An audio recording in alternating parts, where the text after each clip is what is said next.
Sejam todos bem-vindos e bem-vindas ao canal do Professor Anderson Cruz. Esse podcast, ele nasceu a partir de uma parceria, a partir de uma amizade com um grande professor, um grande amigo, que é o professor Roger Dias.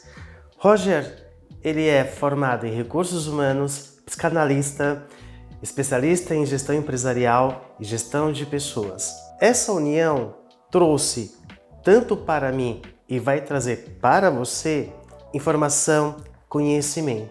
A ideia desse podcast, desse encontro com o professor Roger, não é te colocar numa caixa, mas é fazer com que você possa refletir e expandir a sua mente com novos conhecimentos, novas possibilidades.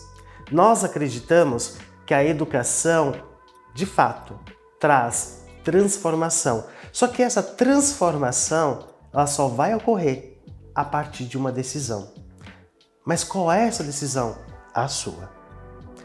Tudo que você decidir, você vai trilhar o teu caminho. Para isso, hoje, eu apresento o professor Roger e nós vamos falar sobre a autodescoberta, o autoconhecimento, essa importância de olhar para nós mesmos. Mas com que ferramentas? Quais estratégias? Roger, seja bem-vindo mais uma vez aqui. Quero te agradecer grandemente como amigo, como um professor, como mentor, como empresário, como palestrante, porque, de fato, o Roger é isso. Eu agradeço demais a possibilidade de estar aqui de novo com o Anderson, que é muito mais do que um amigo para mim, meu parceiro de negócios, e a gente vem construindo um caminho muito bacana em cima do desenvolvimento humano, em cima do desenvolvimento pessoal, profissional. A oportunidade de estar aqui, poder compartilhar as ferramentas que eu pude também usufruir ao longo do meu caminho e que, se eu tivesse conhecido antes, tinham me facilitado muito a vida. Então, a ideia é trazer aqui um atalho, mas não pense que por ser um atalho, as coisas vão ficar mais fáceis.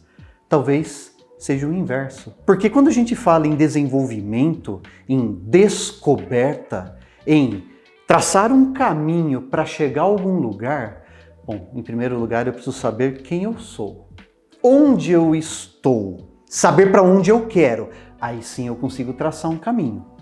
Então, hoje a gente está aqui para falar de como sou, como as pessoas me enxergam, a descoberta, né, a heterodescoberta, ou seja, o que o outro percebe em mim e o que eu percebo em mim mesmo. Existem várias ferramentas que podem ajudar, mas no caminho que eu tracei para a minha vida e na vida empresarial, o Enneagrama, que é a ferramenta que eu queria trazer aqui hoje em debate, foi a ferramenta que mais, sem dúvida alguma, me ajudou a estruturar o meu caminho, ajudou a estruturar o meu caminho profissional, o meu caminho pessoal, o meu caminho de relacionamento amoroso, os relacionamentos que eu tenho sociais.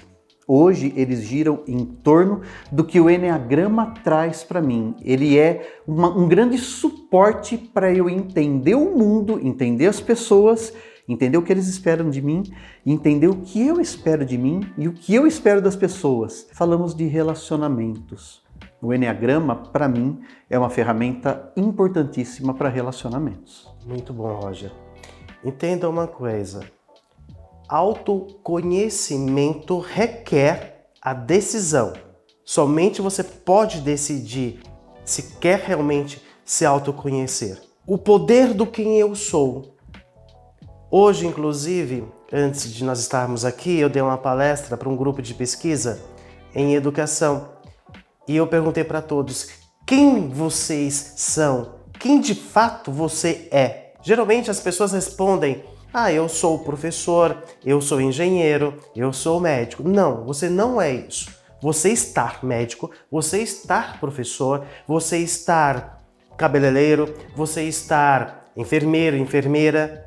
Agora, de fato, quem é você? E quando o Roger traz essa ideia do Enneagrama, Ô Roger, inclusive o enneagrama, quando eu ouço essa palavra, enneagrama, eu já penso, sabe o quê? Coisas egípcias. Né? E nesse processo do enneagrama, Roger, como que ele pode, de fato, trazer o autoconhecimento? A partir do momento em que eu começo a entender, e aí o enneagrama ele surgiu uma ferramenta realmente lá no passado, mas no século XX ele foi colocado lado a lado com a psicologia. Então muita gente usa o enneagrama como uma ferramenta para descobrir traços de personalidade. Eu prefiro trabalhar o enneagrama como um modelo comportamental, um modelo de crenças, pensamentos e ações.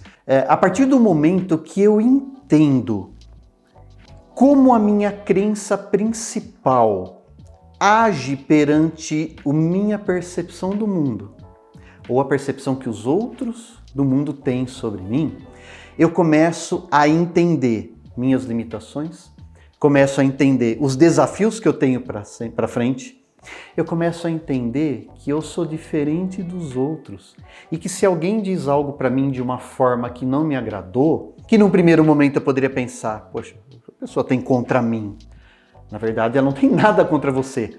A linha de pensamento dela é essa, que não bate com a sua, e tá tudo bem, tá tudo bem. A partir do momento que eu consigo entender que pessoas pensam de forma diferente, porque creem de forma diferente e enxergam o mundo de forma diferente, e aí essa formação dessa crença, a gente pode até debater, existem vários aspectos que vão formar essa crença nela, né?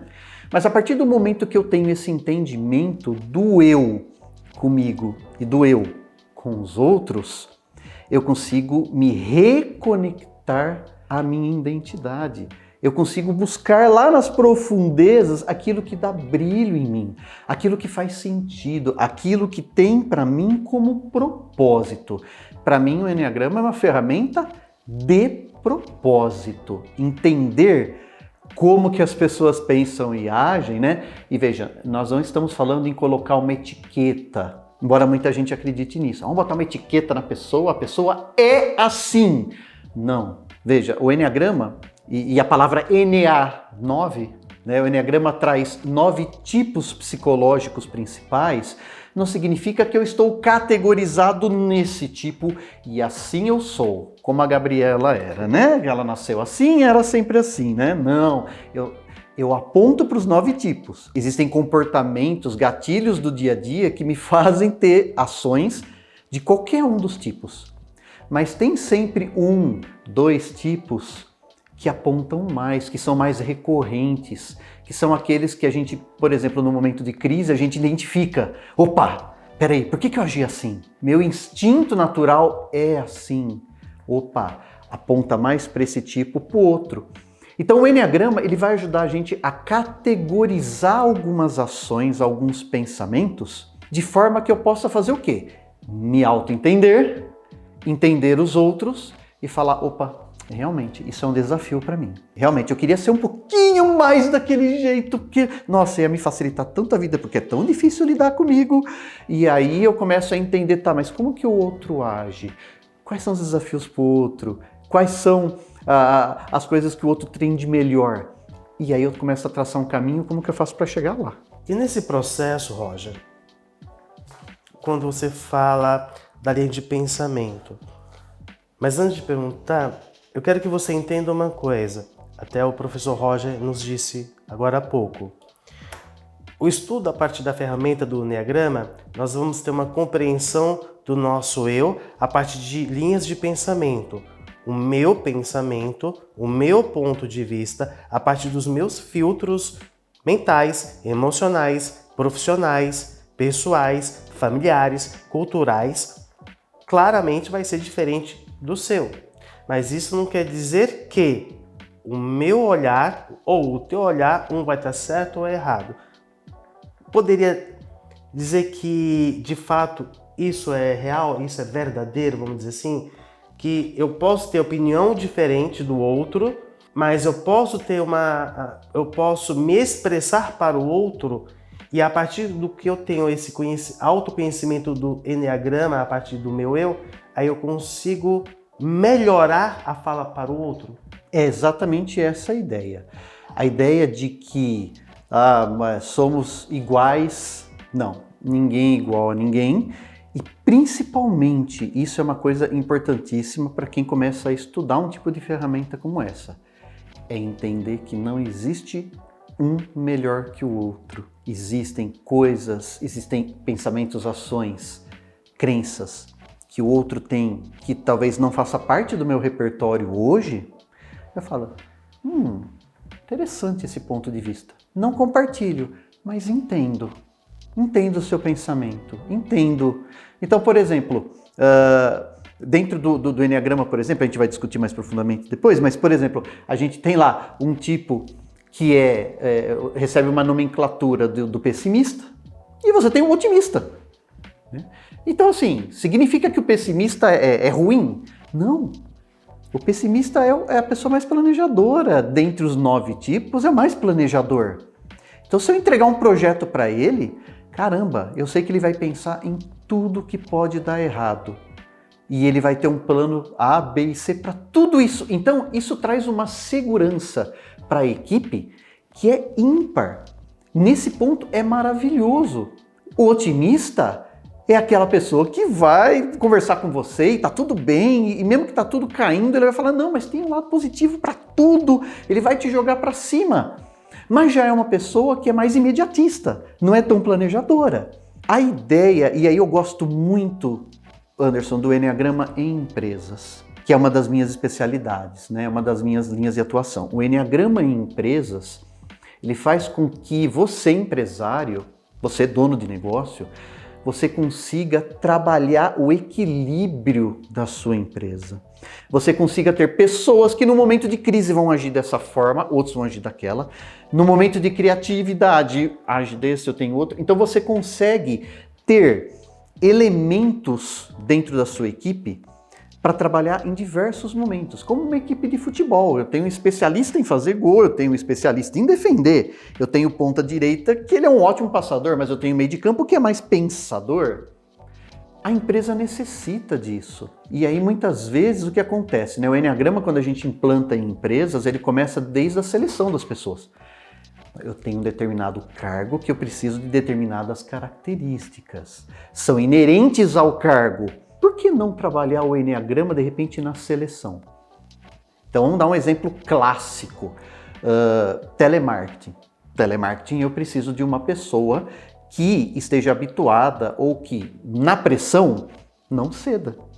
Daquela pessoa que não bateu a meta, ele vai levar uma bronca do supervisor. Eu preciso de uma pessoa que não vá, depois sai no banheiro e fica chorando a noite toda e no outro dia manda currículo para outro lugar, né? Claramente existem tipos do Enneagrama que estão acostumados com a pressão e lidam bem, outros não. Mas espera aí, e esses não? Significa que eles não podem trabalhar em lugar nenhum? Não, muito pelo contrário. Existem outros tipos de serviços, de prestações, de cargos que eles vão atuar muito bem.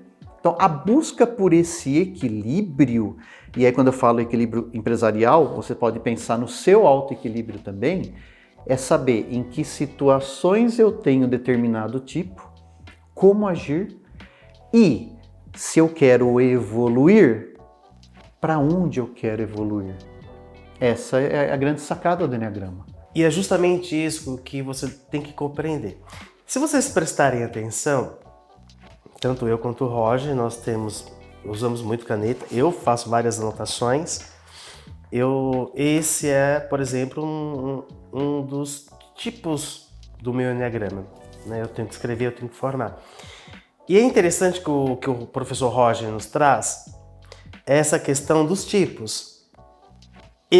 Antes de fazer o Enneagrama com a minha equipe, eu tinha um modo de pensar, eu tinha umas ações que machucavam mesmo os outros, pelo poder da fala, da comunicação. Quando eu realmente comecei a implementar o Enneagrama dos profissionais já existentes e para novas contratações, começamos a ter um salto significativo em resultados. Você que é empresário, você que é empreendedor, você que é profissional liberal, você que é microempreendedor, você que é uma pessoa que tem um cargo, uma função numa empresa.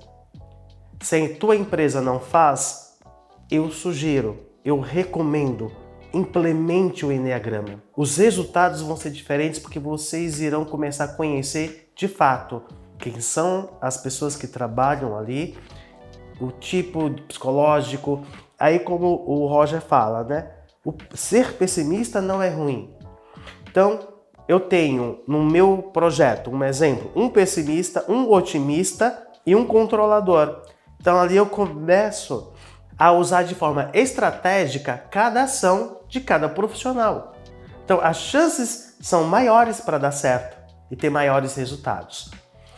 E nesse propósito, Roger, quando nós nos conhecemos, o nosso eu mesmo, esses 9 tipos psicológicos, para que não haja, por exemplo, a etiqueta, você é o Enneagrama 9, você é o 10, você é isso. Como que o empresário, como que o profissional pode olhar para isso sem ter que carregar esse post-it, por exemplo?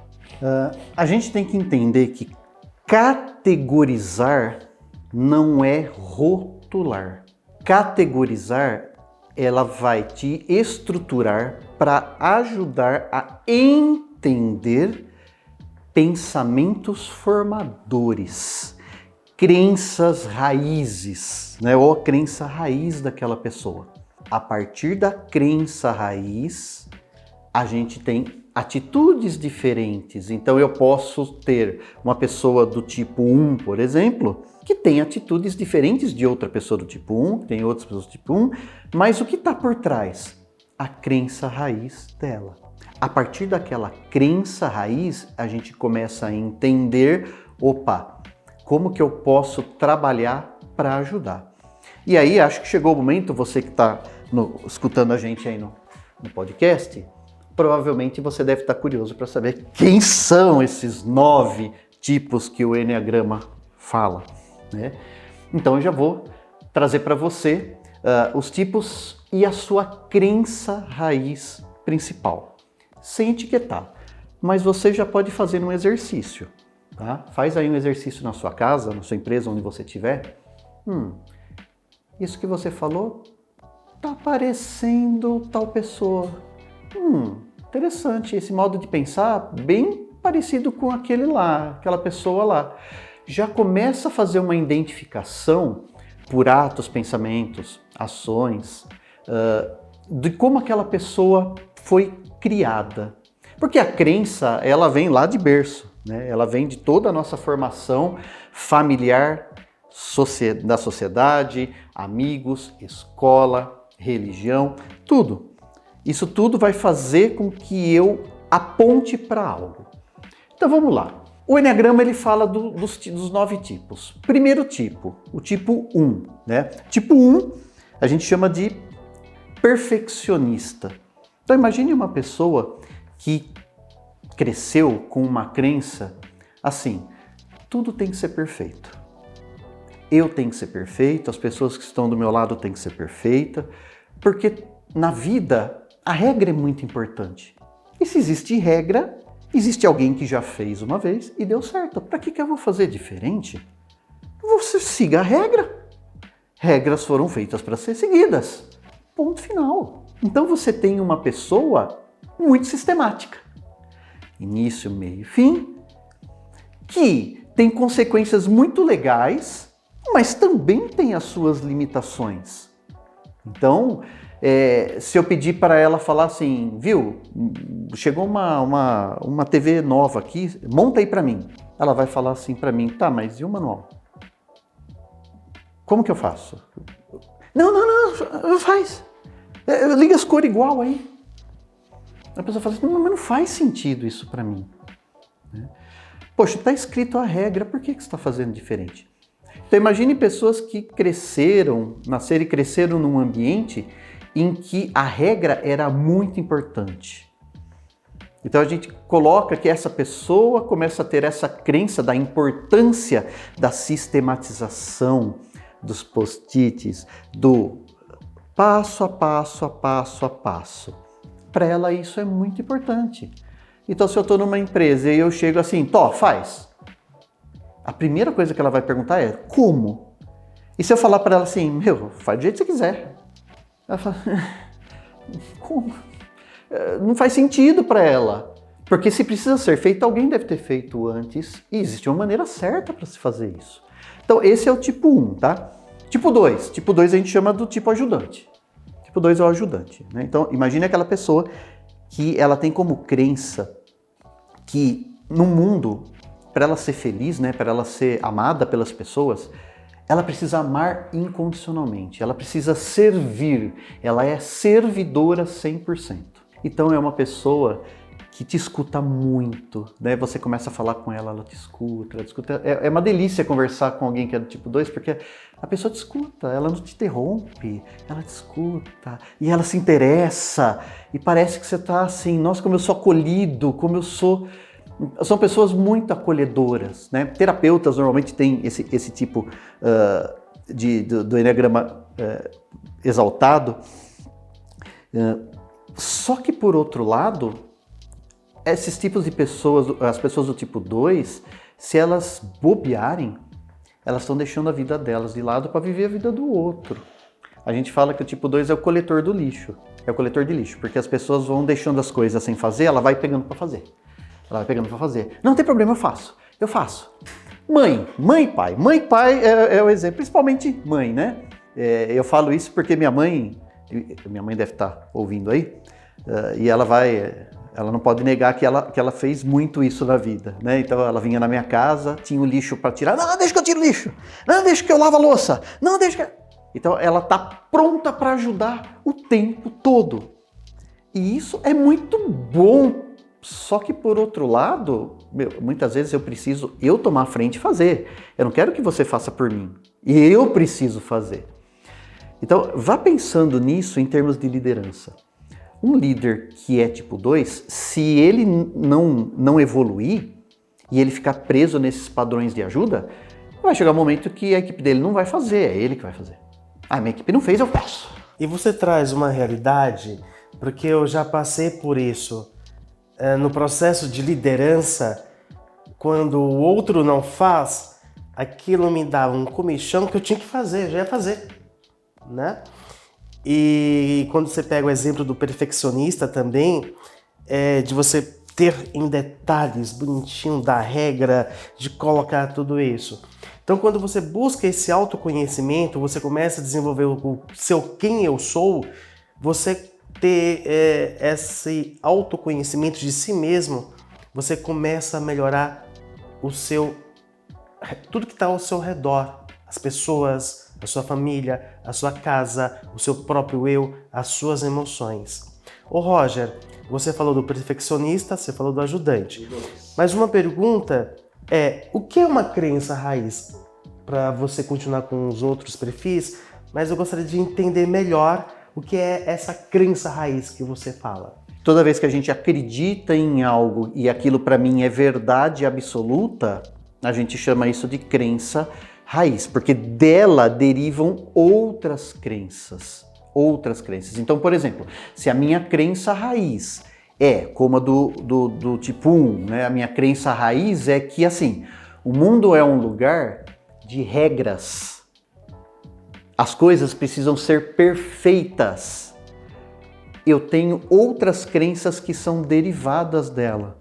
Por exemplo, pessoas que não fazem, que não seguem regras são ruins. Essa não é a crença raiz dela, mas por causa da crença raiz da perfeição, pessoas que não seguem regras não servem para a minha vida.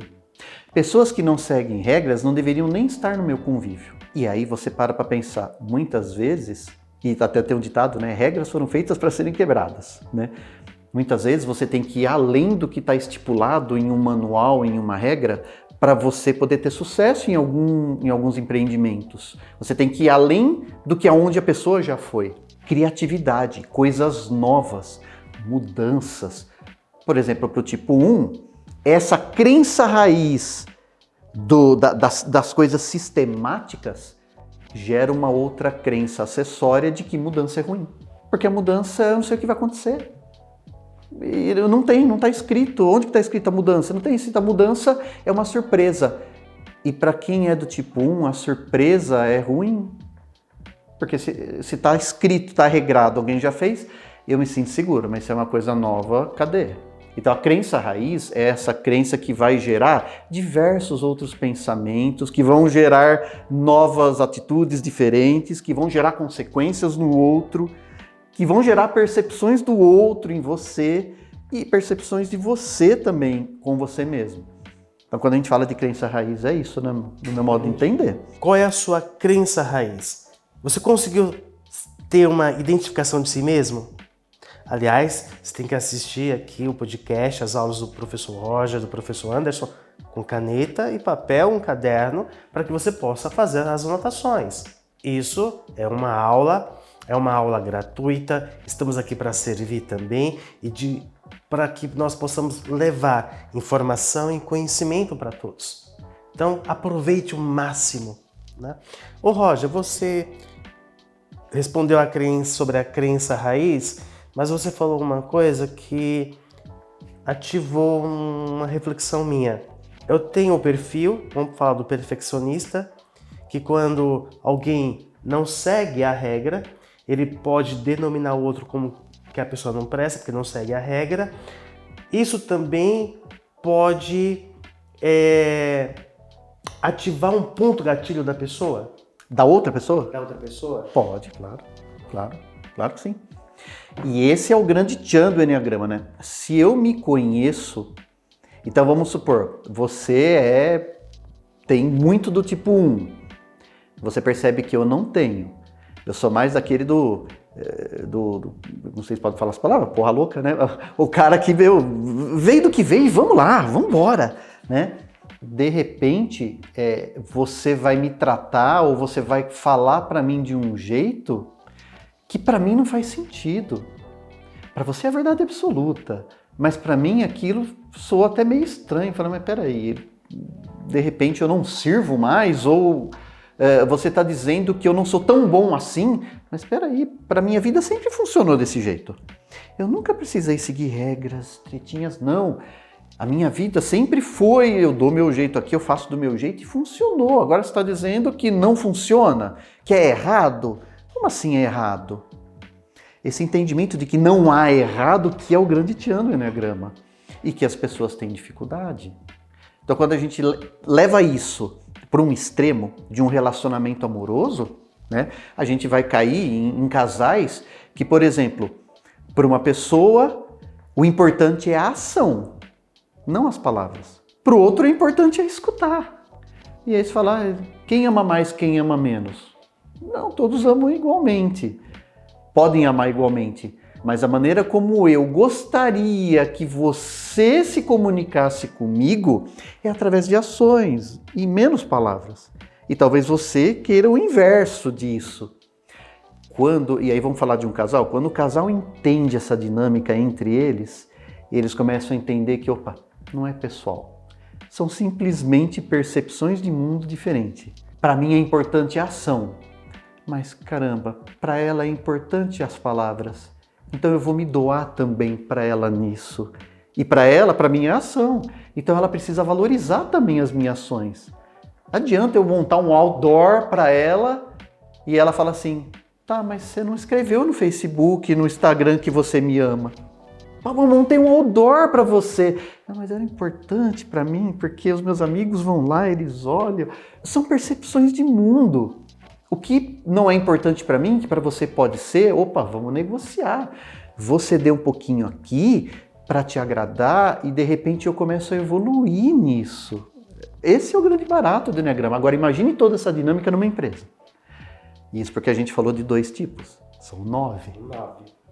Então você tem que entender que não existe, de certa forma, o certo ou o errado. São percepções diferentes. São percepções a partir de uma existência de uma crença raiz, mas que nós podemos, de fato, ter uma evolução como ser humano, como profissional, a partir do autoconhecimento, a autodescoberta. Para isso, eu vou repetir novamente, é uma decisão.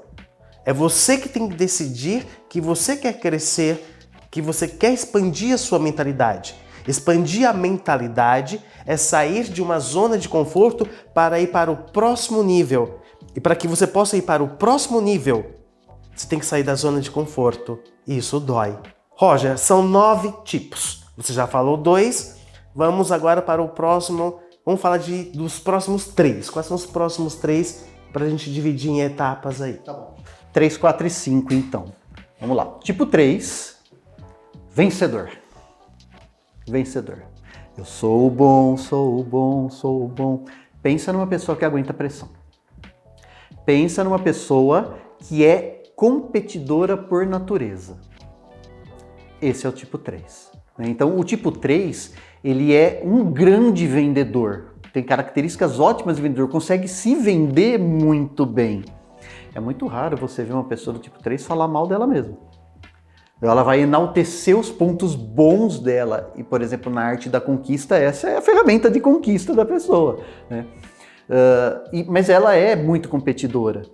Então é muito bacana, você começa a perceber, por exemplo, em empresa, que ele vai batendo meta atrás de meta, meta atrás de meta, meta atrás de meta. Então é uma pessoa que, por exemplo, pro telemarketing seria muito legal, aguenta bem.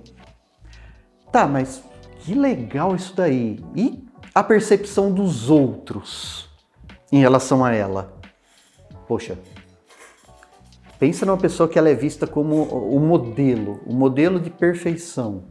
É o tipo 3. Só que o tipo 3, como ele tem esse negócio do competidor muito forte, porque para ele a crença raiz é assim, no mundo não importa o que eu sou, é o que eu construo, é o que eu deixo de legado. Eu tenho que ser medido, o meu sucesso é medido pelo que eu tenho, menos pelo que eu sou. O que eu sou, ok, sou. Mas o que eu tenho, o que eu faço, isso me dá a medida do meu sucesso. Então, essas pessoas do tipo 3, elas têm dificuldade, por exemplo, de estar junto com pessoas que são menos aceleradas do que elas. Pensa numa pessoa acelerada. Um trator, pensa num trator. É um trator. Preciso de alguma coisa para ontem. Ele vai fazer para antes de ontem. Ele é um trator. Só que se a pessoa que acompanha ela não acompanha o mesmo ritmo, vai ficar para trás. Então, todos os tipos, todas as crenças trazem coisas que são muito legais, mas trazem pontos que a gente tem que ficar observando para a nossa evolução. O quanto eu estou sendo workaholic ao extremo e deixando minha família para trás por conta disso. O quanto eu estou querendo aproveitar a chegada da viagem, mas estou deixando o percurso de lado. Então são pensamentos que a crença do tipo 3 traz e que o tipo 3 tem que evoluir nesse aspecto. Tá? Mas pensa, uma pessoa batedora de meta em empresa. Pô, qual empresa que não quer isso? Mas também, né, tudo tem os dois lados. Não me atrapalhe. Porque se o tipo 3 pega um líder que atrapalha o caminho, ele vai engolir esse líder. Rapidamente ele vai assumir a liderança, porque ele não vai aguentar ter uma pessoa que atrasa a vida dele. Ele não aceita, por exemplo, ter uma pessoa que saiba menos do que ele lá, comandando ele. Nós estamos em época de eleição, é até difícil falar, até precisa tomar cuidado no que a gente toca no assunto, mas, por exemplo, nas redes sociais tem um candidato que é tipo 3aço, que é o Pablo Marçal, que está ganhando as redes. Perceba as atitudes dele. Aquilo é uma atitude tipo 3. Você não consegue parar ele. Não consegue. Você não consegue argumentar com ele. E é uma questão de mentalidade também, né? Hiper forte. Aí tem a mentalidade, alta performance, e principalmente conhecimentos técnicos práticos. E durante a tua fala sobre o vencedor, eu já fiz eu fiquei somando algumas ideias, Roger. Eu tenho um perfeccionista, o ajudante, o vencedor.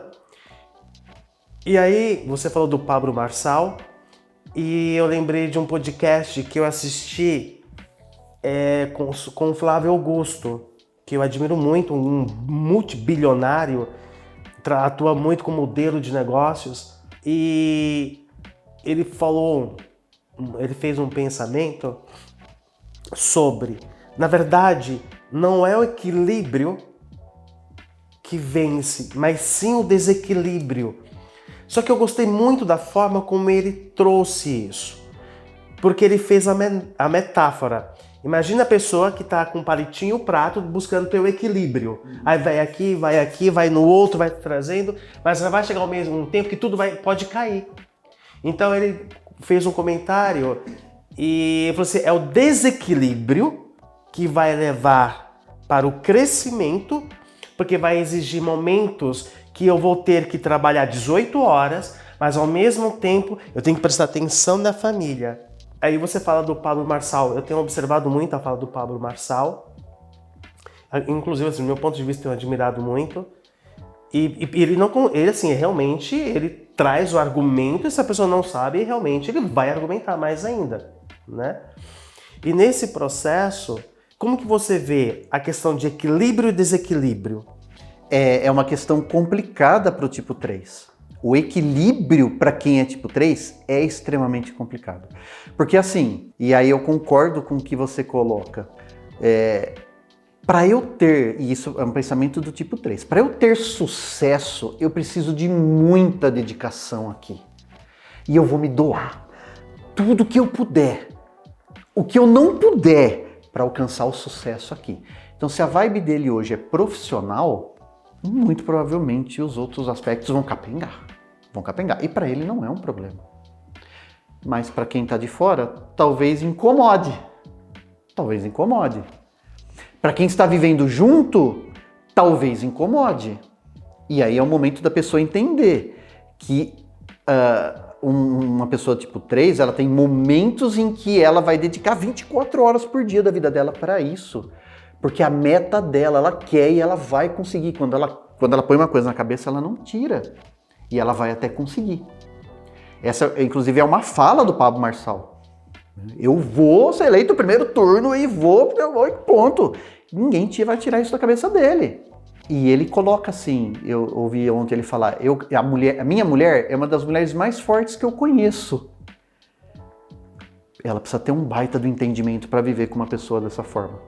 E nesse sentido, Roger, não quer dizer que a pessoa é ruim ou é má. Não é isso. Eu posso dizer o seguinte, que essa ideia que eu coloco, que eu vou...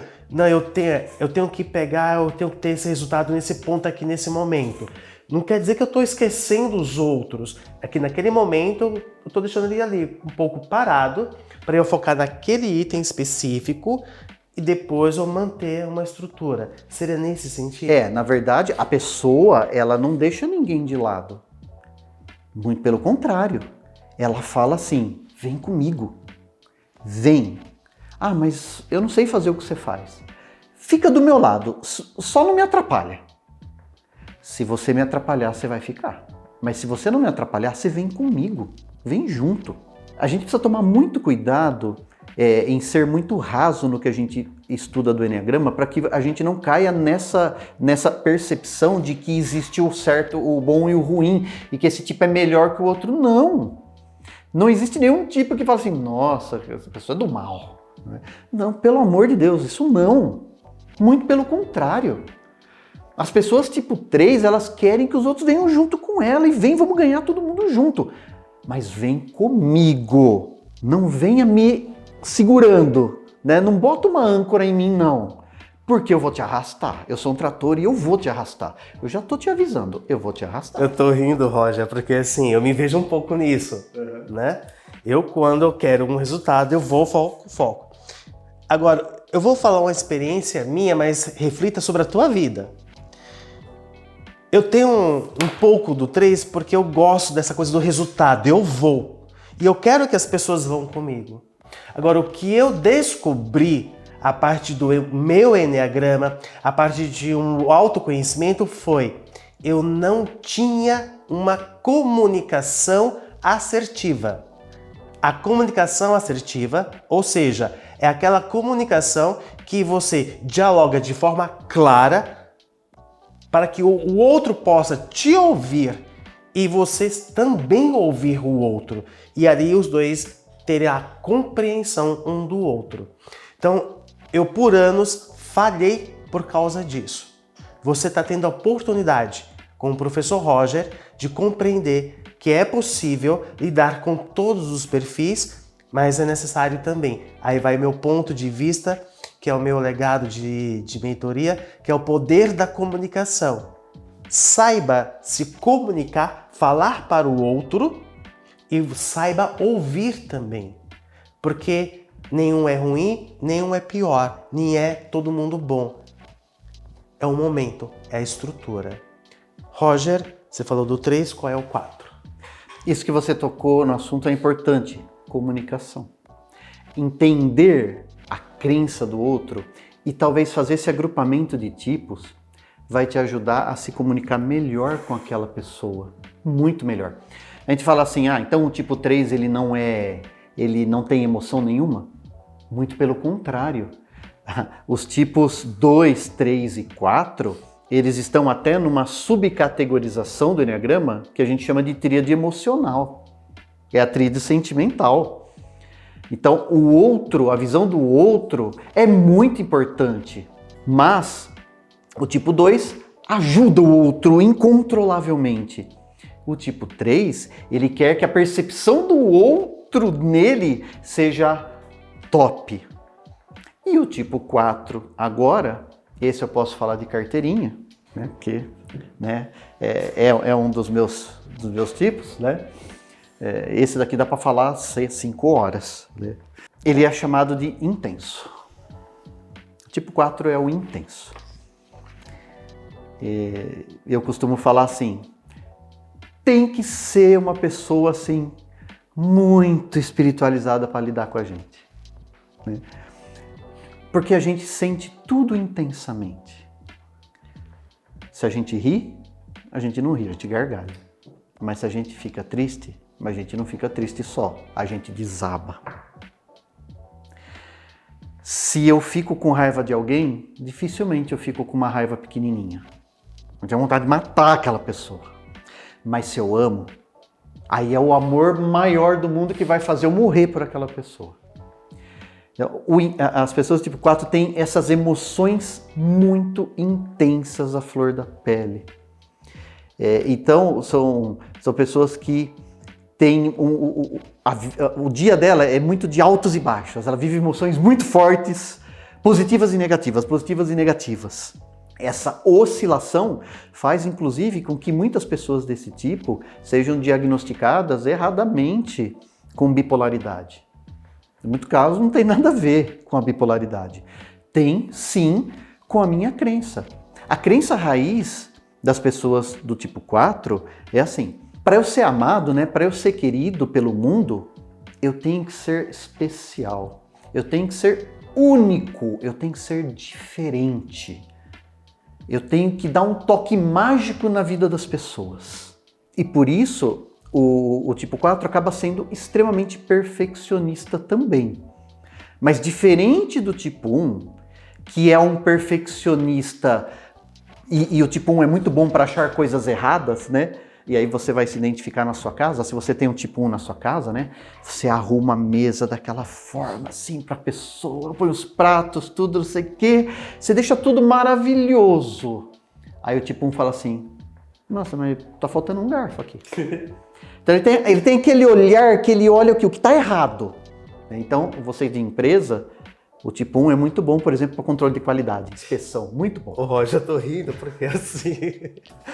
A pessoa vai tomando para ela, né, as coisas. Não é que a pessoa é ruim. Não, É automático. é inconsciente. Isso, porque, por exemplo, se eu coloco a minha caneta e a sua aqui, né? Tô conversando, tal, mas dá pra colocar igual aqui? Aí eu vou arrumar. É inconsciente porque ela tem esse padrão, né?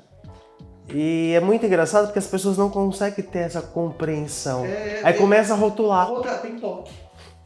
Eu tenho toque? Não.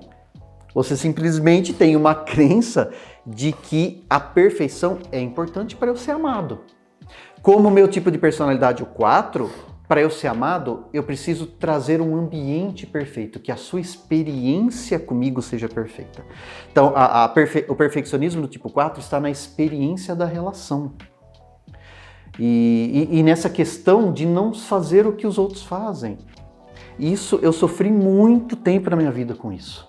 Inclusive, eu lembrei agora da Camila Vieira. Eu tive a oportunidade de fazer a imersão dela, Descubra Sua Verdadeira Real Identidade, e ela traz um exemplo que, por muitos anos, ela tinha a crença que realmente, para ela ser amada, ela tinha que ser muito boa no que fazia, ela tinha que ser perfeccionista. Aí ela começou a desconstruir isso para construir uma liberdade emocional dentro da sua identidade.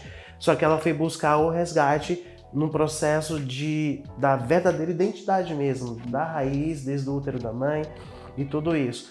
Porque aí também nós temos que tomar esse cuidado. Você, ou eu, ou você que está em casa, você olhar, como o Roger usou o exemplo, mas está faltando um garfo aqui.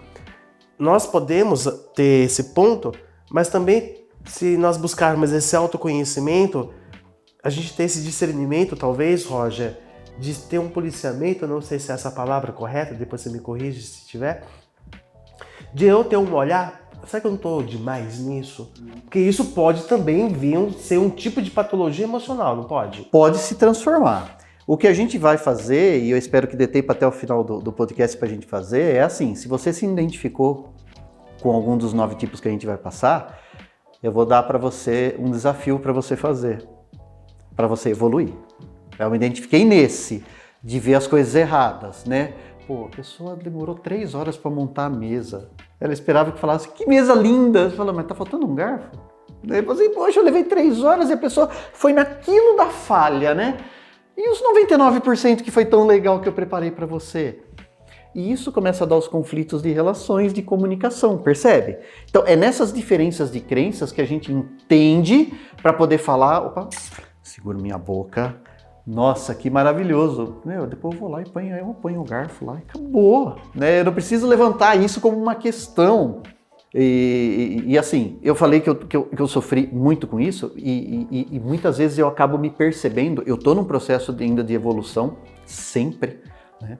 Mas ainda me incomoda e é estranho, por que me incomoda isso ainda, algumas vezes, né?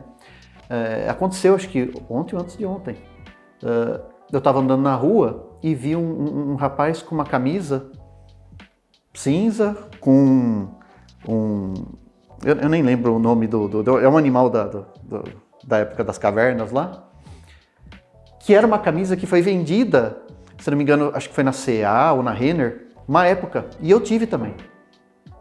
Aí você fala, o cara tá usando a mesma camisa que eu tenho. Isso daí, para muitas pessoas do tipo 4, é a morte. Se eu entrar num lugar que tem uma pessoa com a mesma roupa que a minha, fala, não, como assim? Esse negócio de ser especial, de ser diferente, de ser único, de ser o top, né? Isso daí vem numa limitação. É uma limitação que a gente tem que trabalhar. Por outro lado, quem está do lado de um tipo 4 sabe que ele vai fazer aquilo da melhor forma possível e que ele vai se desdobrar. Quer um exemplo? Quando eu vou dar um curso, uma palestra, eu chego talvez 1 hora e meia antes no lugar, tá lá todas as cadeiras, vamos supor que sejam cadeiras acolchoadas, né? Então uma almofadinha na cadeira, eu sento em uma por uma das cadeiras. Se o auditório tiver 1000 lugares, eu vou sentar em uma por uma das cadeiras para eu verificar, essa cadeira aqui não está muito legal, troca. Porque a experiência que a pessoa vai ter naquele momento, para mim, é o mais importante. Eu quero revolucionar a vida dela. Veja, intensidade. A intensidade.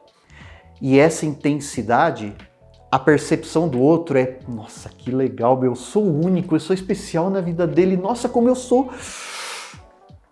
Por outro lado, quando a pessoa faz algo que desagrada, a intensidade desse choque que a gente recebe também é muito grande.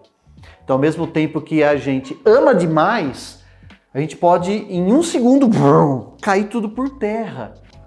Então, essa busca do equilíbrio emocional para o tipo 4 é essencial na vida dele. Senão ele vai sofrer demais, porque, em essência, em boa parte das vezes, a pessoa ela vai olhar para ela, não para mim.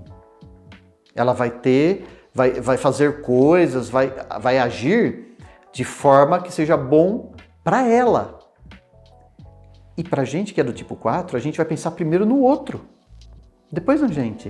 Então a gente traz muito do 2 junto com a gente, né? Do tipo 2 junto com o tipo 4, mas numa intensidade muito maior. Então a gente sofre demais, né? Melancólicos, somos apaixonados, românticos e melancólicos também, né? E daí a gente fala que o tipo 4 ele gosta muito do passado, né? Vive do passado, gosta das coisas que aconteceram. Então assim, assim, é a menor energia que tem no mundo. Então se a gente pudesse estatisticamente colocar quantas pessoas no mundo são de tais tipos, o tipo 4 é o que menos tem. Nossa, interessante, Roger.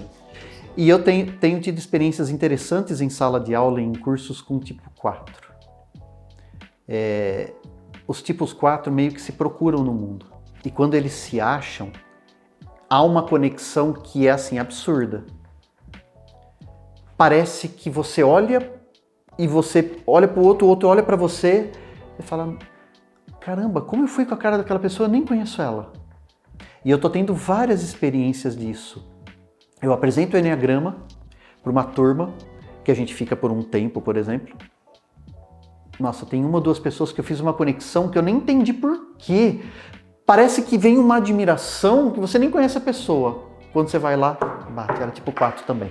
Nossa, bem interessante. É uma energia que se procura e que se conecta, que é absurdo. Não tem explicação científica para isso. No meu modo de entender, é algo assim, realmente energético que o Enneagrama traz para as pessoas tipo 4. Mas são pessoas intensas.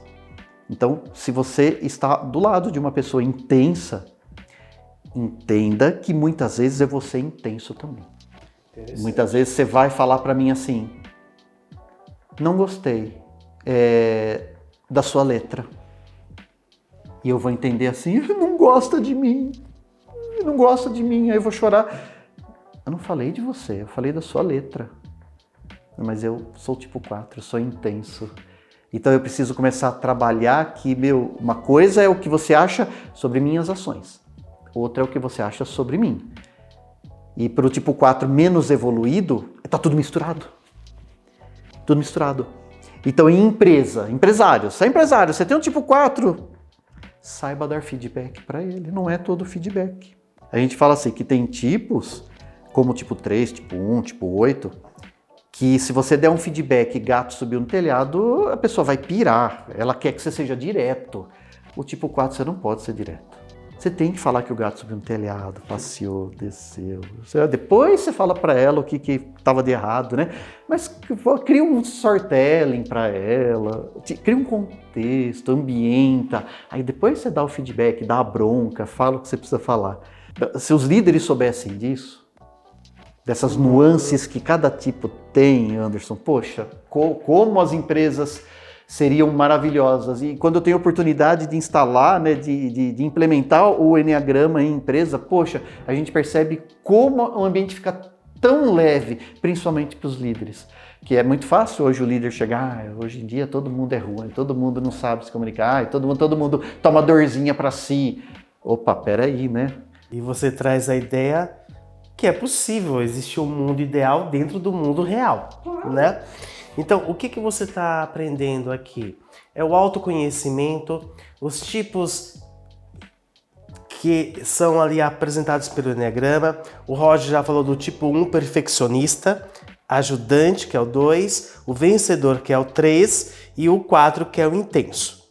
Mas lembre-se, nunca é sobre você, é sobre todos, sobre mim, sobre você, sobre o Roger, sobre cada um. E que depende exclusivamente de uma situação, de uma estratégia de comunicação. Por exemplo, o Roger traz o exemplo que para o tipo 4, o intenso, tem que contar que o gato subiu no telhado, contar a história.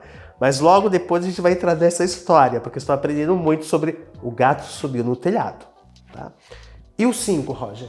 O 5 é legal porque a minha esposa é tipo 5, né? Então tem alguns exemplos bem legais.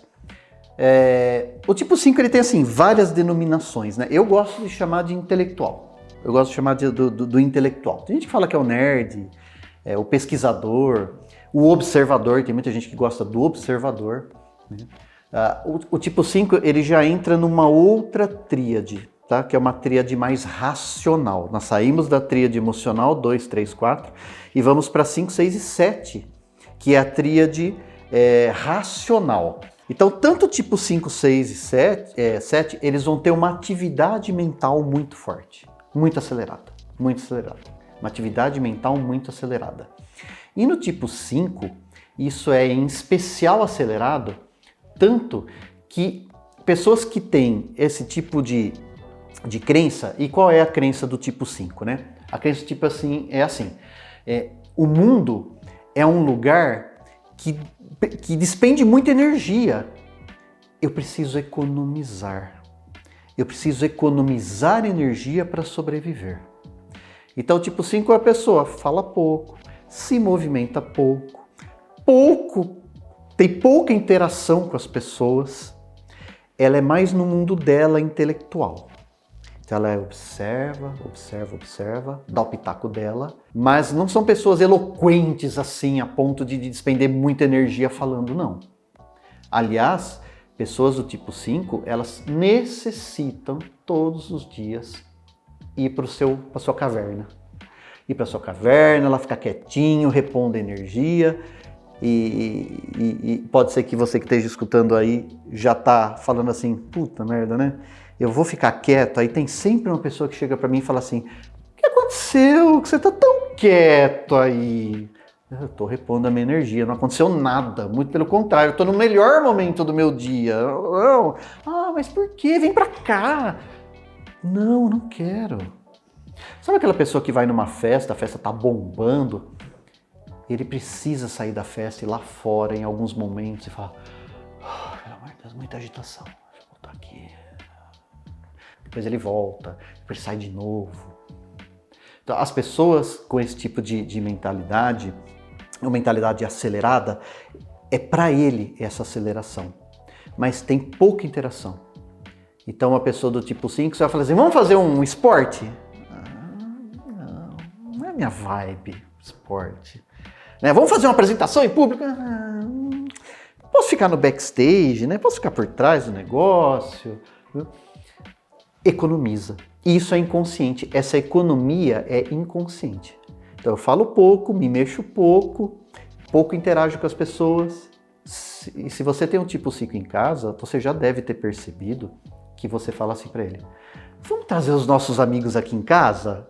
Umas 10 pessoas? Aí ele fala, não, eu quero ficar sozinho. Eu vou ter que interagir com 10, é muita coisa. Então, assim,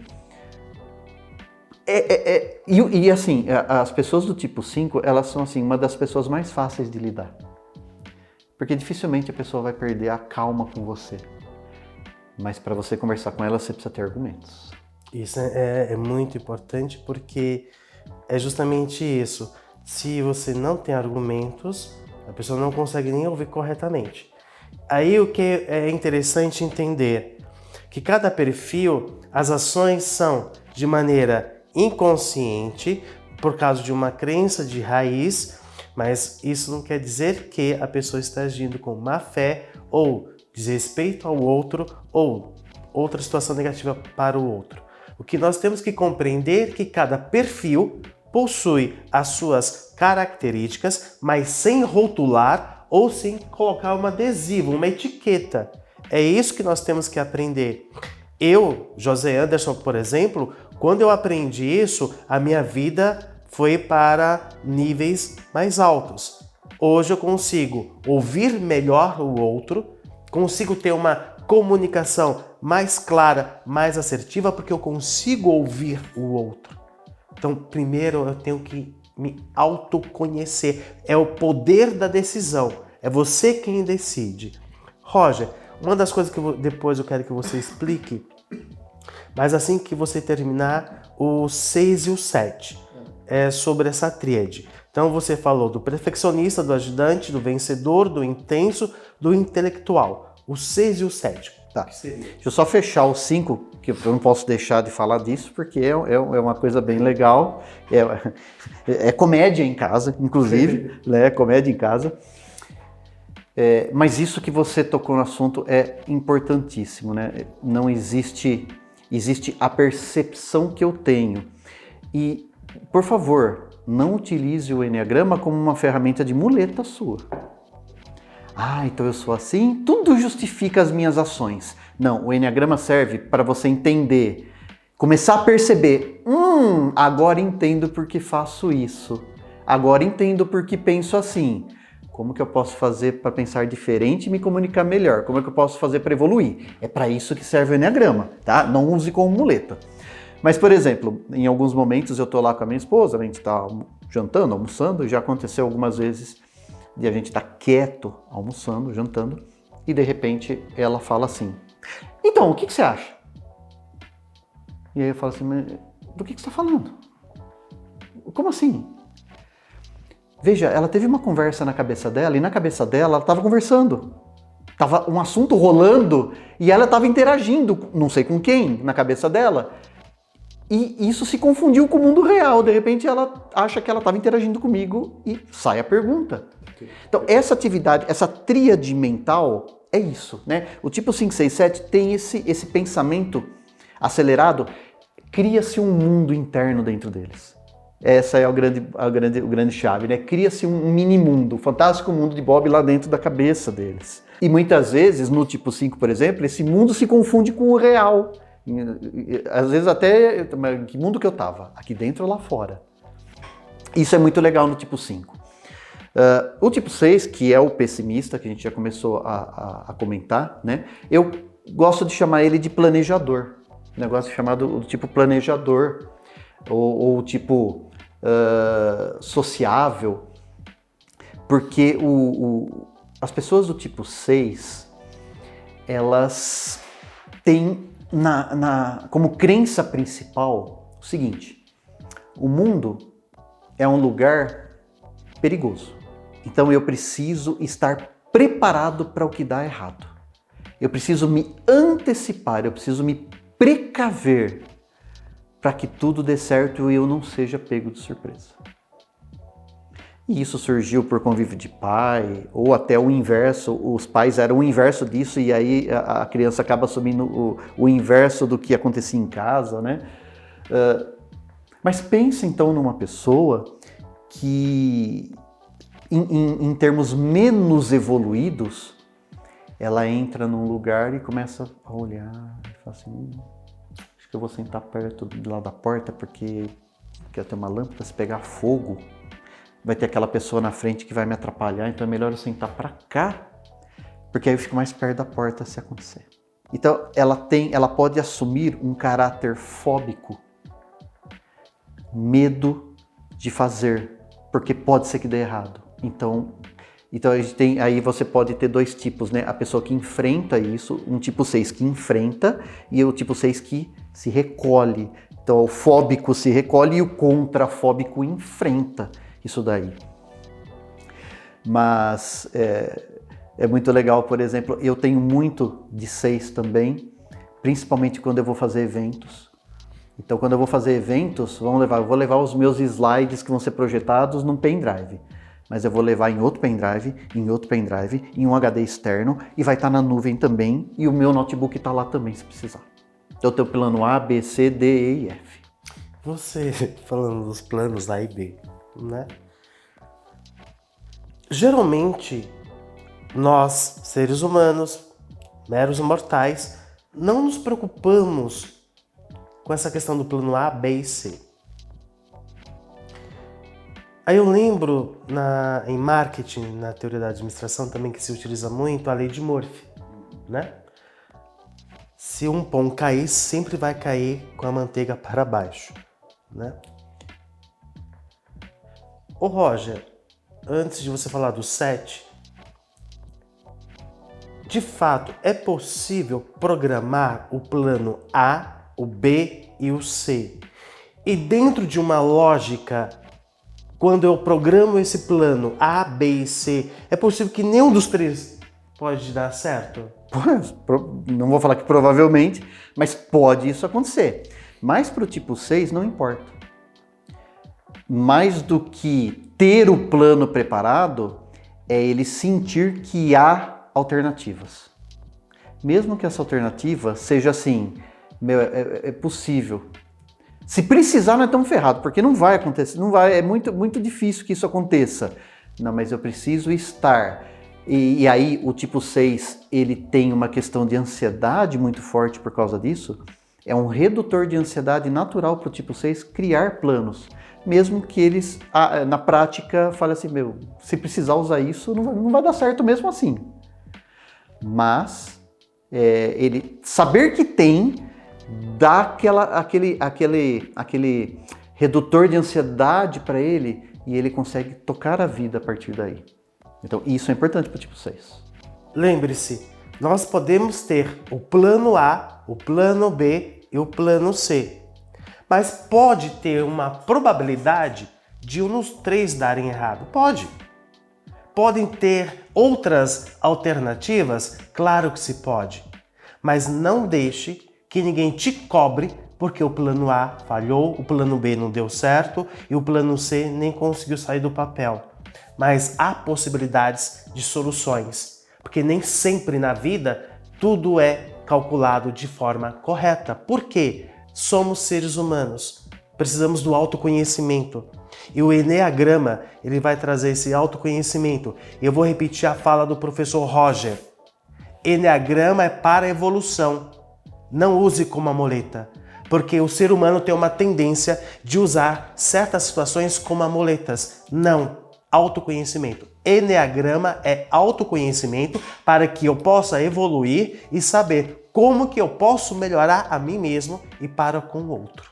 Quer um exemplo do tipo 6 e como isso não pode ser usado como uma muleta? Presta atenção. Imagine que você chega assim com um plano assim, nossa, vamos viajar? Eu vou chegar pro Anderson, por exemplo, e falar, ô Anderson, vamos pra praia? Vamos agora. A gente termina o podcast, vamos com a roupa do corpo. Vamos pra praia? Vamos. Eu topo. O tipo 6 falaria assim, mas e se a gente chegar na praia e chover? Não, mas se chegar na praia e chover, não tem problema. A gente fica no hotel, a gente vai pro shopping, não precisamos ir pra areia mesmo. Mas e se estiver faltando água lá? E se todos os hotéis tiverem? Mas, então, é interessante que você se perceba se de repente essa crença de que eu preciso ter o plano A e B acaba você não sendo a pessoa que vai colocar areia no chope do projeto dos outros. Porque às vezes a pessoa vem tão emocionada, né, excitada para algo e você começa a botar empecilhos. A percepção do outro é assim, cara, não vou convidar nunca mais ele. Um cara chato pra caramba, né? Então assim, por um lado, ter uma pessoa dessa em empresa é extraordinário. É a pessoa mais planejadora de todas. Em gestão de projetos, se a sua empresa trabalha com gestão de projeto, PMBOK ou qualquer coisa assim, esse é o cara que tem na frente, ele tem que estar, e ele enxerga tudo, e ele já vai olhar que daqui 6 meses vai dar um problema. Ele tem esse olhar e é fabuloso para o empresário. Fabuloso. Só que eu não posso deixar uma pessoa dessa, por exemplo, não é um tipo de pessoa que está, quando não está evoluído, né, na involução dele, não é um tipo de pessoa que vai ser um animador de equipe. Olá, é isso mesmo, vai! Não é, essencialmente. Pode se tornar a ser na evolução.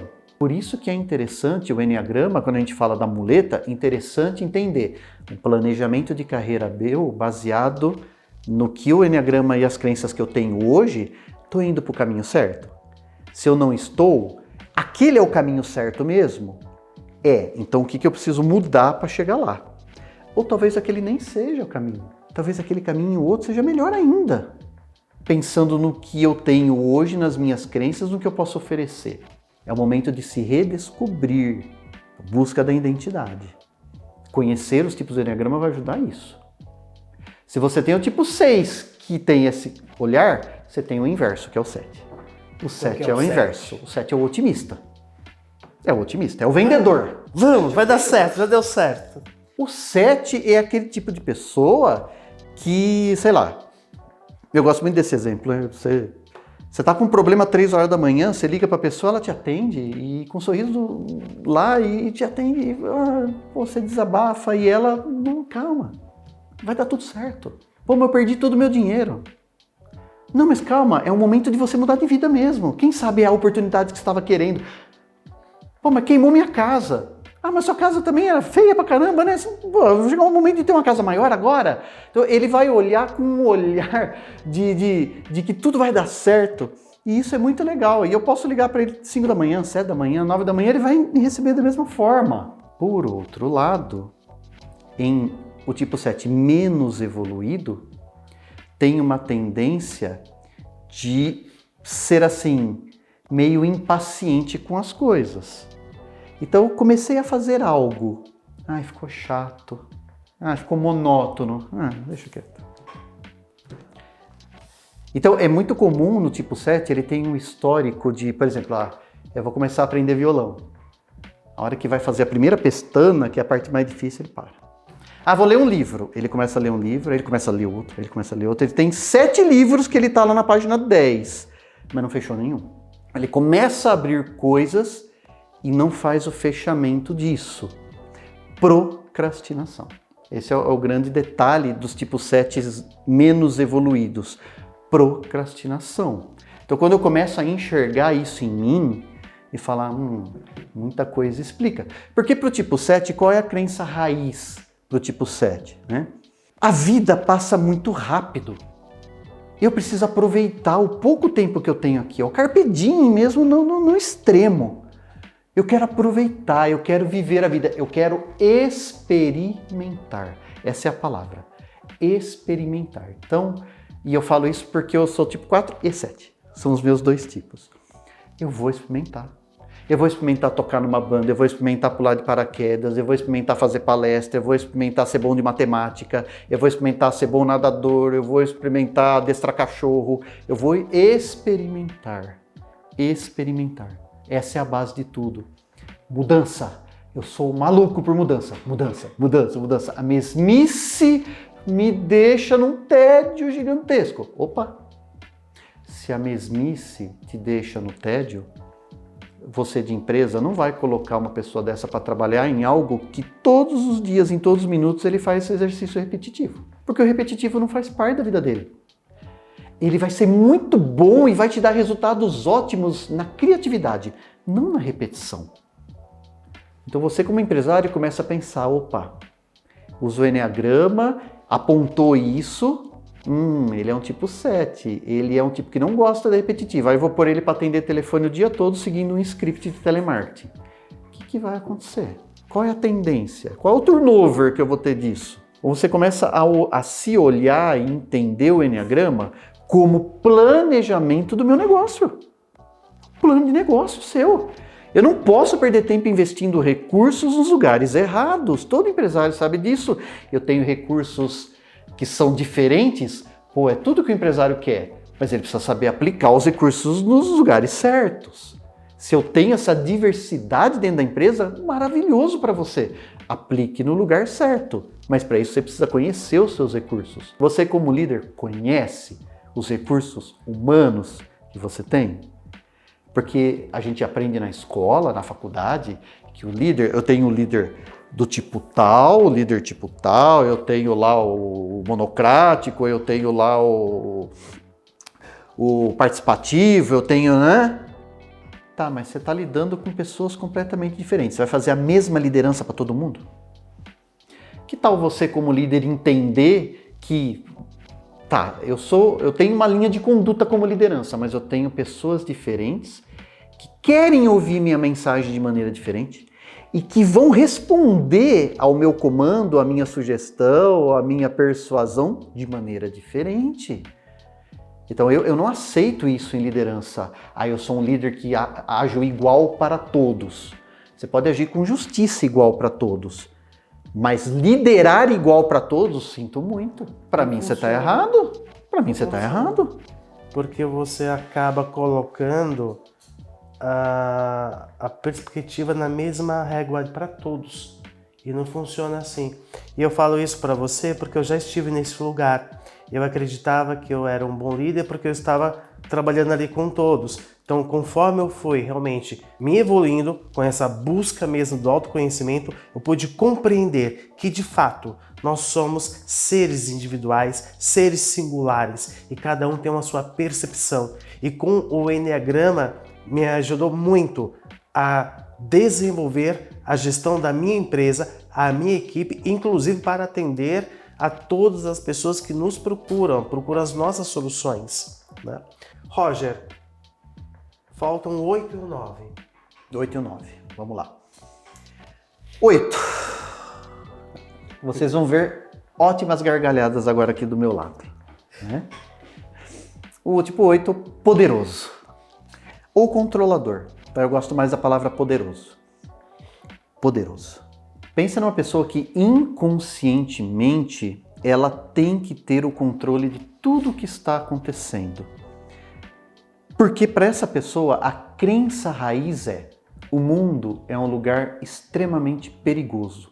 O mundo é um lugar voraz, onde somente os mais fortes sobrevivem. Então, para eu sobreviver, eu preciso ser forte. Eu preciso estar à frente dos outros. Eu não posso ser comandado. Eu tenho que dar as cartas, porque é a única maneira de eu sobreviver. E isso cria pessoas extremamente assertivas. Então, eu vou com um tipo 8 num restaurante. E aí, de novo, minha esposa é 5 e 8. Então, eu vou no restaurante. Eu sou 4 e 7, eu tô de boa. Se eu olho um bigato no feijão, eu olho e falo assim, eu não vou comer o feijão. Se ela olha o bigato no feijão, ela vai lá brigar com o cara, porque tem um bigato no feijão, ela tá pagando. E na verdade ela tá certa, ela tá pagando. Assertividade. Dizer não quando deve ser dito. Isso não é pessoal. Para pessoas do tipo 8 não existe pessoal. Pessoas do tipo 8 é muito legal, né? Porque eu adoro o tipo 8. O tipo 8 é um dos que eu mais gosto. Porque assim, o tipo 8... por causa dessa crença do ser forte, são pessoas que não passam desapercebidas no ambiente. Você percebe ele chegando. A pessoa pisa mais forte, ela fala mais alto. Inclusive tem histórico recorrente de pessoas tipo 8 que tá conversando com alguém e o outro começa a chorar na frente dele. Você tá gritando comigo. Não tô gritando, eu tô falando. Mas o falar do tipo 8 é mais forte, é mais imponente. Né? Muitas vezes eu acabo incorrendo nisso dentro de casa, né? Eu ouço a minha esposa falar alguma coisa pra mim, eu fico meio assim, ela já sabe, ela fala pra mim, não tô brigando com você, mas parece que tá, mas não tô. E é o seguinte, eu tô dando risada, porque eu vivo muito isso, porque o meu Enneagrama é 5 e 8, sou observador, tem essa questão desse momento de ir para a caverna, mas ao mesmo tempo, e você me fez lembrar agora, Roger, eu lembro que eu trabalhava numa empresa, na época como cabeleireiro, que esse ato da pisada, é o meu natural mesmo, eu caminho com uma segurança mesmo. Então, automaticamente o meu peito está aberto para fora. E a pessoa falava assim para mim, nossa, você passa e você não vê a gente. Eu vejo todo mundo. Só que realmente eu tenho a minha postura de andar, a minha segurança, né? E às vezes eu tento diminuir o peso do passo, o som do passo, mas é automático, né? Só que quando eu comecei realmente a fazer o Enneagrama, eu comecei essa busca do meu autoconhecimento, aí lembro também da Camila Vieira, do que você vai falando, dessa evolução, porque a maneira como eu falo de forma assertiva também, não, eu não quero que seja feito isso. As pessoas vão interpretar sempre como eu estou bravo, e realmente não estou. Por exemplo, aqui já é um ato, eu não estou bravo, mas eu posso evoluir? Claro. Então, depois que eu descobri isso, hoje, automaticamente, no meu dia a dia, eu começo a ter essa... Como que tá o meu tom de voz? Às vezes hoje eu começo, dependendo da frequência de voz que eu tenho que perceber como que o outro vai ouvir essa frequência de voz. Oi, Sou Roger. agressivo? Aí hoje eu começo a falar o seguinte: oi, Roger, como é que então vai o perfil 8? Eu diminuí a frequência da minha voz, só que não sou eu. Só que eu tenho que buscar essa evolução e entender o outro. É fácil? Não. É difícil, é desafiador, mas a evolução é que nos transforma. Autoconhecimento. E o Enneagrama vai levar para a tua empresa, para os teus funcionários, para os profissionais que atuam com você. Ou você que é profissional que quer ter esse autoconhecimento. Para evoluir, tem que trabalhar o Enneagrama para autoevolução e autoconhecimento. Donald Trump, Bernardinho, tudo figura leve, né? São todos tipo 8. E para o tipo 8, a justiça é muito importante. Pensa numa pessoa justiceira. Pensa numa pessoa que normalmente tem um histórico de briga. Até briga que não era dele. Comprou briga dos outros, porque achou que aquilo lá, tava errado. Ele se mete na vida dos outros para brigar com o outro, porque tava... Justiceiro. Pensa numa pessoa dessa na empresa, que vai defender com unhas e dentes a sua equipe. Depois ele vai quebrar o pau lá dentro. Mas lá fora, ele vai defender com unhas e dentes a equipe dele. Então, o tipo 8, ele é o tipo assim, mais assertivo do Enneagrama. Né? Ele te xinga e ele vai te falar na cara. Né? Eu, por exemplo, como o Anderson é tipo 8, eu sei, por exemplo, que se eu vou conversar com o Anderson, eu não posso chegar pro Anderson e falar: ô Anderson, cara, preciso te contar uma coisa. Não sei se você vai gostar muito, mas assim, eu queria que você... na hora o Anderson fala assim: me fala de uma vez. Lembra, eu sou o do gato que subiu no telhado, né? Ele não. É o inverso. Então, com ele eu tenho que ser reto e direto. E ponto final. E assim eu vou ter uma comunicação mais efetiva com ele. Ele vai me respeitar a partir do momento que ele sentir que eu tô nessa vibração com ele. Se eu chegar muito do nhenhenhé, do mimimi, eu começo a quebrar a empatia e começo a quebrar essa conexão. Então, imagine um vendedor sabendo disso, tentando identificar por poucas palavras o tipo do Enneagrama que é, como que aponta aquela pessoa, como um processo de venda poderia ser bem mais interessante. Beleza? 8? Podemos ir para o 9? Podemos. Último, né? São 9, Enneagrama. O 9 eu chamo de harmonizador. Harmonizador. É a pessoa da paz. O que o 8 tem de assertivo, de falar na cara e tá tudo bem, porque o tipo 8 xinga você e depois de 5 minutos ele fala pra você: vamos tomar um café? Você fica até assim: pô, mas o cara acabou de me detonar e tá me chamando pra tomar café? Como assim? E pro tipo 8, ok, né? Não tem nada pessoal. Você fez uma coisa errada, eu fiquei muito puto com você, falei e tamo de boa. O tipo 9 é o inverso. O tipo 9, ele dá um caminhão pra não entrar na briga. E se ele entra na briga, ele dá um caminhão para sair logo da briga, ele não quer continuar. O harmonizador é aquele que ele é assim, talvez é um dos tipos mais queridos de todos dos 9. Todo mundo que é tipo 9 provavelmente já recebeu o convite para ser padrinho de casamento, porque assim, todo mundo ama o tipo 9. O tipo 9, ele faz assim, a crença dele, raiz, é: para eu ser feliz, eu preciso me dar bem com todo mundo. Eu tenho que evitar brigas, eu tenho que me dar bem com todos. Para isso, eu me anulo muitas vezes. Como o tipo 2 também. Eu me anulo minhas vontades em prol do grupo. A maioria vence. Então, vamos supor, nós estamos aqui e vamos sair para comer daqui a pouco, né? Vamos fazer uma happy hour. Eu estou morrendo de vontade de comer, sei lá, pizza. E aí eu falo pro grupo assim: vamos sair para comer uma pizza? Cara, eu tô morrendo de vontade. Eu que vou pagar, inclusive, para todo mundo. Mas alguém do grupo fala assim: pizza é bacana, mas e se a gente comesse esfirra, saísse para comer esfirra? Eu fico aqui: mas eu tô pagando. E eu propus a pizza, mas eles falaram esfirra. Eu vou falar: pode ser esfirra então. E vou ficar com uma raiva dentro de mim. E aí você tem o tipo 8, o tipo 9 e o tipo 1, é a tríade cardíaca. Tá? Então, onde a raiva é o sentimento principal. Só que cada um lida de uma forma diferente com a raiva, né? Enquanto o tipo 8, que a gente falou agora há pouco, explora essa raiva, explode, vomita isso, não leva desaforo para casa. Já o tipo 9 não. O tipo 9 segura a raiva, segura a raiva. Até o momento que ele não aguenta mais, aí a gente fala que ele vai ter as pequenas vinganças. Aí ele vai dar uma cutucadinha, ele vai dar uma alfinetadinha.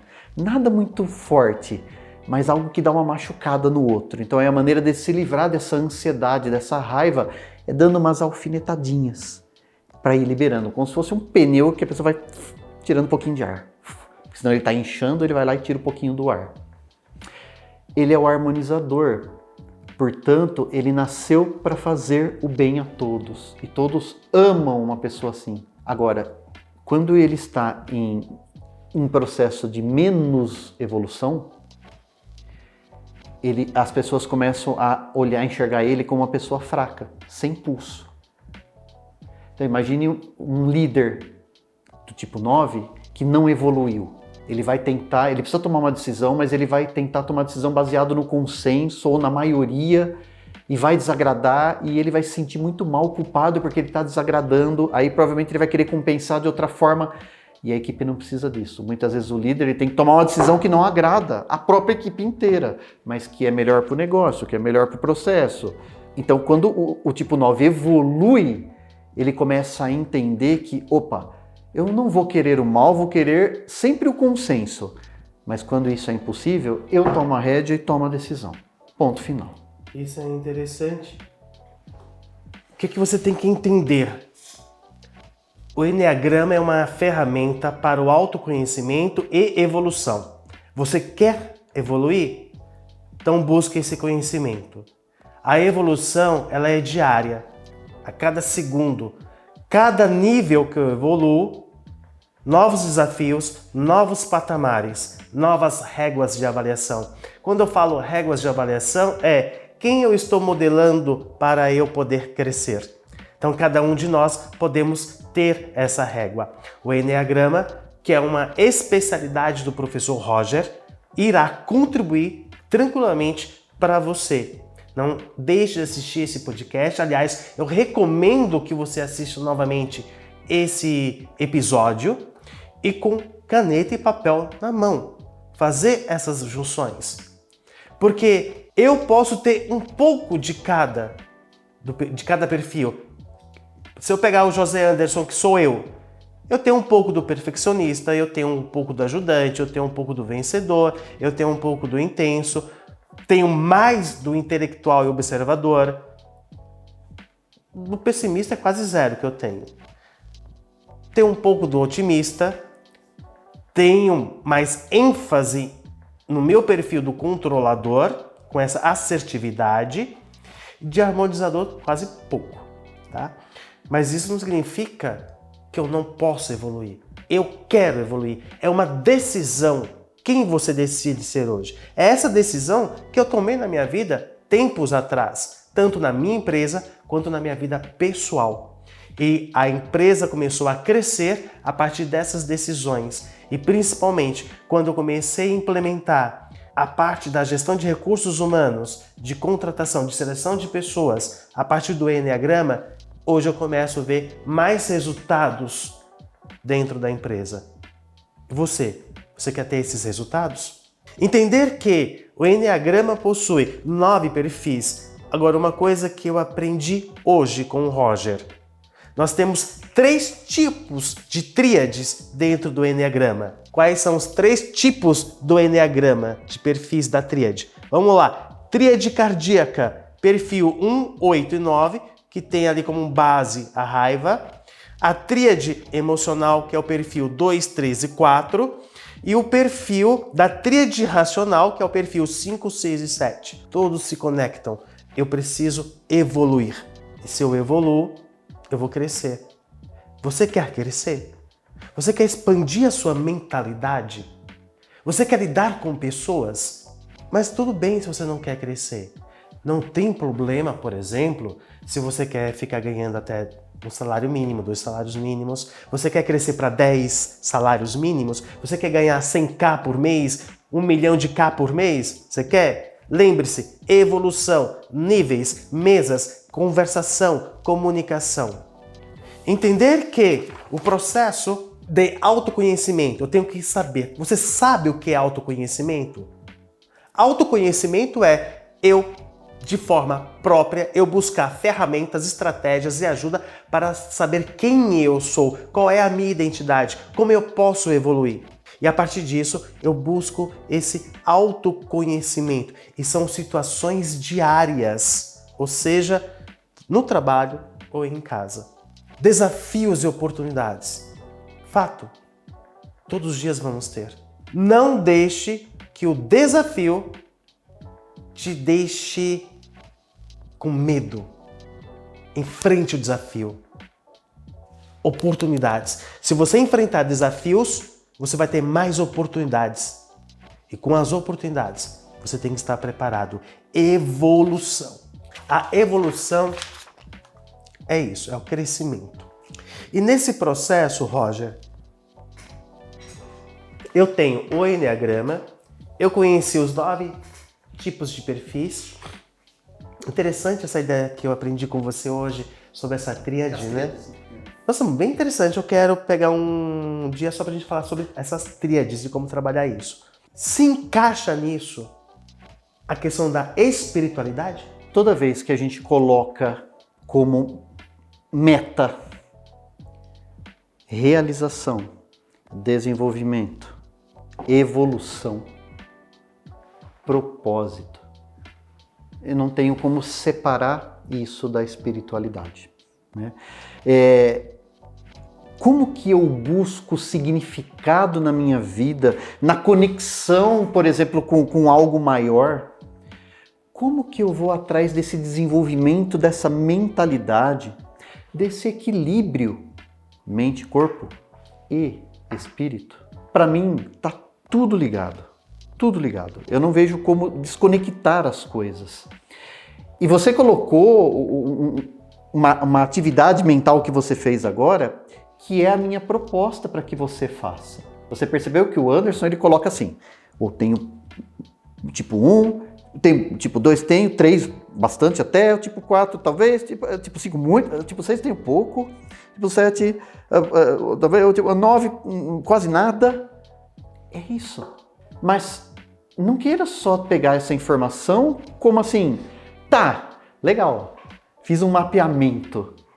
Tá, o que você vai fazer com essa informação para que você possa evoluir a sua mentalidade, para evoluir até seu aspecto físico, para evoluir o seu aspecto emocional, para você evoluir seu aspecto espiritual. O que cada um dos 9 tipos apresenta de possibilidades para eu desenvolver? Porque se a gente fosse pensar na essência, para mim o ser humano mais evoluído é aquele que conseguiria equilibrar os 9 tipos e usar os 9 ao seu favor em momentos diferentes. Se eu tenho um tipo que eu tô zerado, ou que eu tô quase zerado, poxa, é esse que eu tenho que buscar o desenvolver. Por quê? Se esse meu tipo é zerado, muito provavelmente pessoas desse tipo que são zeradas em mim são as pessoas que eu mais vou ter dificuldade de me relacionar, de entender, de ter uma percepção e uma empatia do que está acontecendo na cabeça dele, porque quase nada daquilo aponta dentro de mim.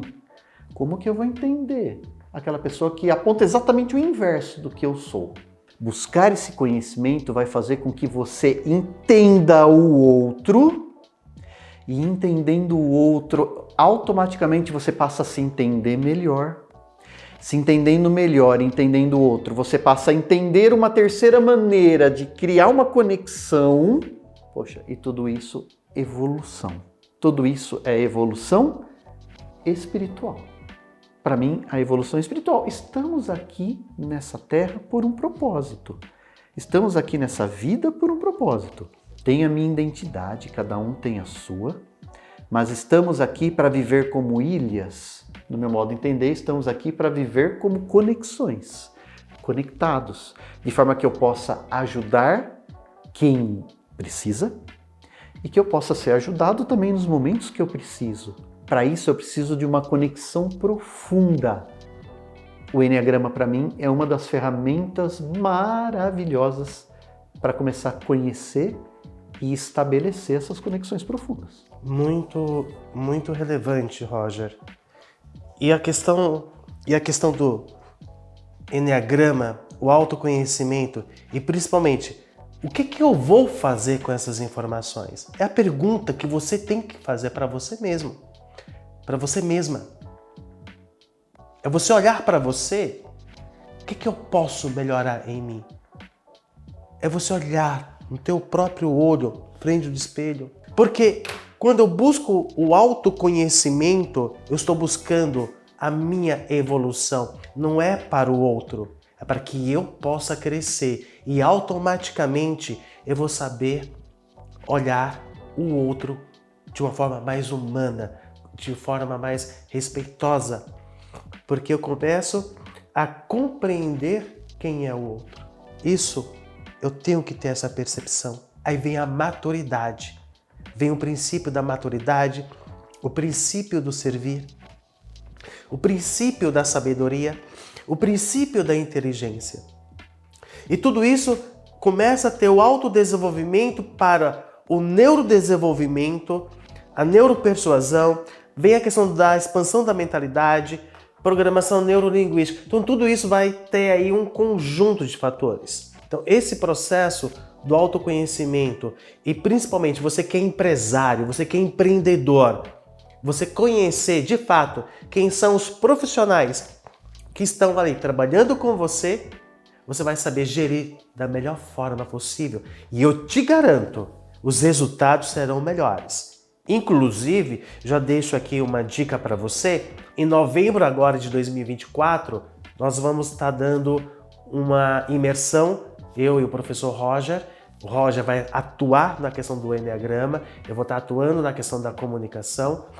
Para quê? Para que nós possamos levar para você o melhor. Os nossos anos de sala de aula, os nossos anos de formação, já alinhar ali. Autoconhecimento é uma decisão, a evolução também. Só que também a involução é uma decisão. Não esqueça disso não, tá? Tudo é uma decisão. Roger, e nesse momento, para que nós possamos encerrar o episódio de hoje, como que você pode encerrar? Qual é o conselho? O que você pode dizer ao nosso aluno, a nossa aluna, o nosso empresário, a nossa empresária que está aqui nos assistindo? Queria agradecer, primeiramente, a oportunidade de estar falando tão gostosamente sobre, nem sei se existe essa palavra, tão gostosamente sobre um assunto que eu considero extremamente relevante, que a gente vê resultados reais acontecendo nas vidas das pessoas.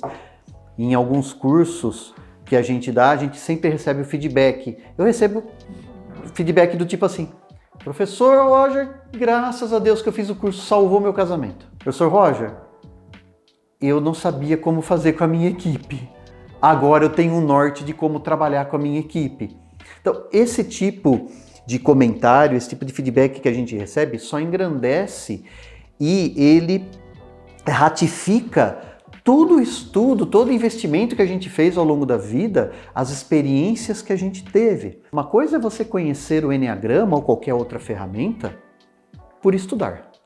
Outra coisa é você ter o conhecimento da aplicação disso, de resultados que as empresas tiveram, os processos que mudaram, até onde ela pode alcançar. De qualquer forma, eu deixo para você a seguinte dica: estude. Estude os tipos do Enneagrama. Estude. Seja aberto, seja curioso.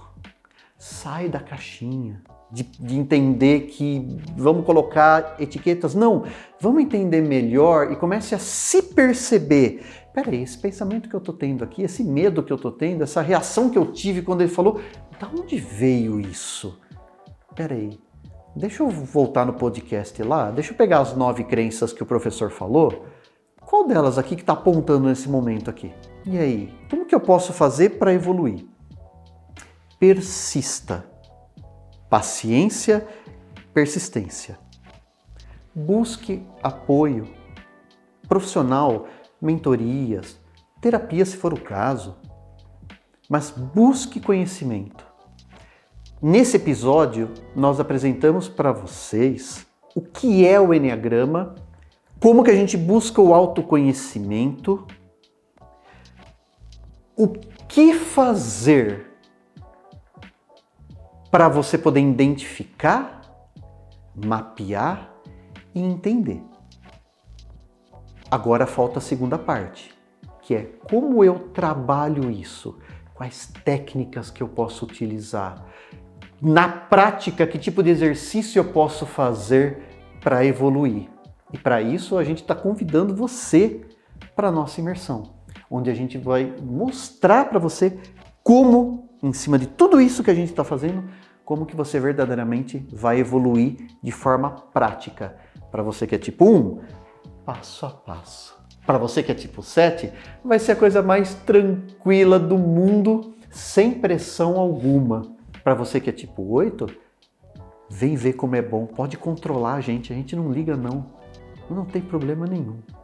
Para você que se enxergou em qualquer um dos tipos, de 2, 3 tipos ao mesmo tempo, entenda, se rotule menos, pare de usar aquilo como uma muleta para justificar suas atitudes, suas ações, e passe a usar essa ferramenta para, como eu vou mudar?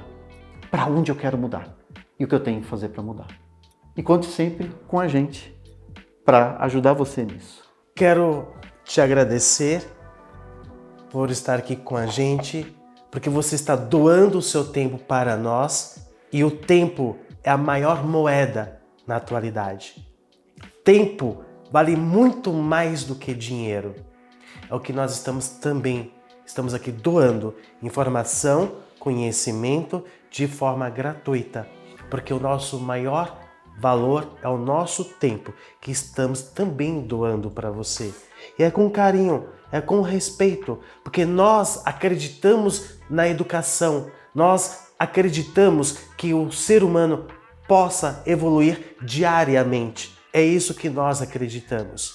Eu e o professor Roger, nessa amizade, nessa parceria profissional, nesse conjunto, é justamente nós queremos levar o melhor para você.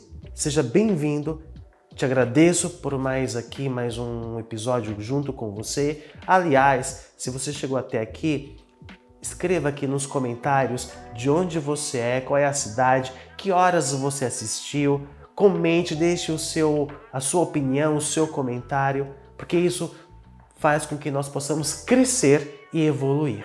Te agradeço, Roger, muito obrigado mais uma vez e até a próxima. Um grande abraço.